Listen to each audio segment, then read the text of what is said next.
എല്ലാവർക്കും നമസ്കാരം. ഞാനിപ്പോൾ നിൽക്കുന്നത് നമ്മുടെ ഹൗസിംഗ് കോളനിയിൽ കെ ജോസഫ് ഡോക്ടറിൻ്റെ തൊട്ടടുത്തുള്ളൊരു വീട്ടിലാണ്. എന്താ സംഭവം എന്നറിയോ? ഇവിടെ നമ്മുടെ ഷാജുച്ചേട്ടൻ്റെയും ബിൻസ് ചേച്ചിയും, ഷാജുച്ചേട്ടനും ബിൻസ് ചേച്ചി എന്ന് പറഞ്ഞിട്ടുണ്ടെങ്കിൽ ഇവർ രണ്ടുപേരും അലൈനിൽ ജോലി ചെയ്യുന്നവരാണ്. അവരുടെ മകൻ 5 വയസ്സായിട്ടുള്ള ആൽബ്രക്സ്, അവൻ്റെ മാമൂദിസയോ അതുപോലെ തന്നെ ഫസ്റ്റ് ഹോളി കമ്മ്യൂണിനൊന്നും കഴിഞ്ഞിട്ടുണ്ടായിരുന്നില്ല, ഗൾഫിലായിരുന്നുണ്ട്. അപ്പോൾ ഇന്നിപ്പോൾ ഇവിടെ വെച്ചിട്ട് ആയിരുന്നു ഇത് 3 കൂടി ബിഷപ്പ് വന്ന്, 4ാമത്തെ കുട്ടിയാണ് ആൽബ്രക്സ്. അപ്പോൾ ഇവിടെ വന്നിട്ടാണ് ഇന്ന് ചടങ്ങുകളൊക്കെ നടന്നത്. അപ്പോൾ ആ കൂട്ടത്തിൽ വേറൊരു സംഭവം വെച്ചിട്ടുണ്ടെങ്കിൽ, ആൽബ്രക്സിനെ നമ്മൾ ഒറ്റ നോട്ടത്തിൽ കണ്ടു കഴിഞ്ഞിട്ടുണ്ടെങ്കിൽ നമുക്കൊരു ഭയങ്കര വ്യത്യസ്തത തോന്നും. കാരണം ഒരുപാട് മുടിയുണ്ട് ആൽബ്രക്സിന്. കണ്ടു കഴിഞ്ഞാൽ പെൺകുട്ടിയെന്ന് തോന്നും. എന്തിനാണ് ഈ മുടി വളർത്തുന്നത്? ഈ മുടി വളർത്തുന്നത് അമല ഇൻസ്റ്റിറ്റ്യൂട്ടിലെ ക്യാൻസർ രോഗികൾക്ക് കൊടുക്കാൻ വേണ്ടിയിട്ടാണ് ഈ മുടി വളർത്തുന്നത്. ഈ മുടി ഇപ്പോൾ മുറിച്ച് അത് കൊടുക്കുകയാണ്. ആ ചടങ്ങാണ് നിങ്ങൾ കാണിക്കുന്നത്. ഒരു ചെറിയ പയ്യൻ ഇത്രയും നന്മ ഉള്ളിൽ കൊണ്ട് നടക്കണമെങ്കിൽ അവൻ്റെ മാതാപിതാക്കൾക്കും അവനും പ്രത്യേക ഒരു അഭിനന്ദനം നൽകാണ്. നമുക്ക് ഈ വീട്ടിലേക്ക് കടന്നില്ല.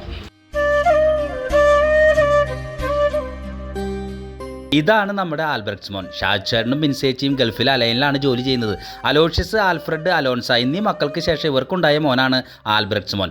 അലൈൻ ഇന്ത്യൻ സ്കൂളിലാണ് മോൻ പഠിക്കുന്നത്. ഇത്രയും നാളും വളർത്തിയ മുടി മുറിക്കുമ്പോൾ മോന് കുറച്ച് വിഷമമുണ്ട്. ഈ ചെറിയ പ്രായത്തിൽ ഇത്രയും വലിയ നന്മ ചെയ്ത ആൽബ്രക്സ് മോന് ഒരു big salute. Ward councillor VJ ജോജിയും ഷാജുച്ചേട്ടൻ്റെ ബിൻസേച്ചിയുടെയും കുടുംബാംഗങ്ങളും കട്ട സപ്പോർട്ടുമായി മോൻ്റെ കൂടെയുണ്ട്.